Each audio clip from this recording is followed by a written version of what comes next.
1. Dublinger Discord. The name's Moxie McCoy, the world's greatest 4th grade detective at your service. Here I am, 20 minutes before school starts, standing behind an extremely large bush. Why? Because Emily Estevez, my very best friend in the whole entire world, asked me to. It is a sneaky place to stand, and I like it. Emily appears with a look that means she has terrible news or has recently had too much vinegar. What did you have for breakfast? I ask. Toast and jam. What's the bad news? The truth is, I have very good news. But Emily says good, the way a doctor says, "Don't worry, this won't hurt a bit," right before jamming a needle into your arm. Please, try to keep an open mind, Emily says. Ugh, I always do. You sometimes don't. Oh, I am tempted to feel wounded, but since I am talking to Emily, good as cheesecake, pure as water from the door of the refrigerator, I decide to keep an open mind. Emily has never led me astray. I will try. Good. The truth is, I have a case for you, but the name of your new client might surprise you. I have traveled the wide world. I have been to New Jersey, which is to say, nothing surprises me. Emily glances over my shoulder and gives a nod. I turn and see one unlovable Dublinger lurking behind a different bush nearby.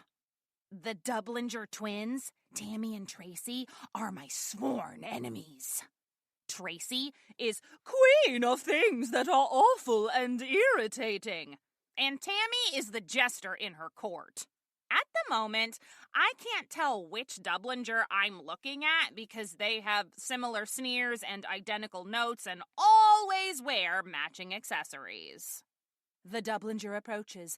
I am preparing to say, "Scram!" or "Fiend, begone!" or "Unholy ghoul, go haunt a different bush!" But Emily speaks first. Hello, Tammy.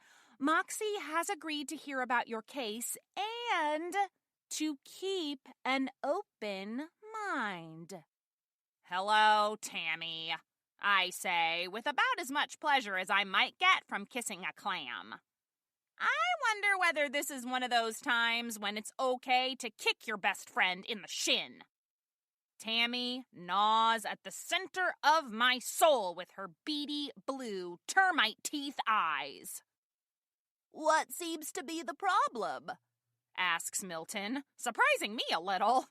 If I forgot to mention that my puny little brother, Milton, has been standing beside me this whole time, it's because he's so short that it almost hurts my neck to look down that far.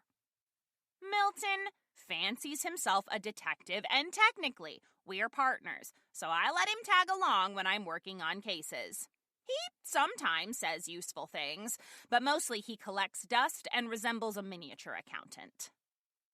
Well, I ask, tapping my foot to make perfectly clear how little patience I have left.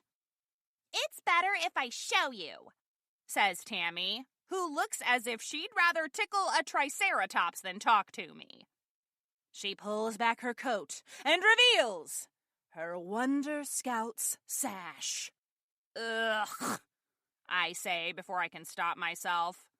And then, even though I could definitely stop myself, I say it again. Ugh!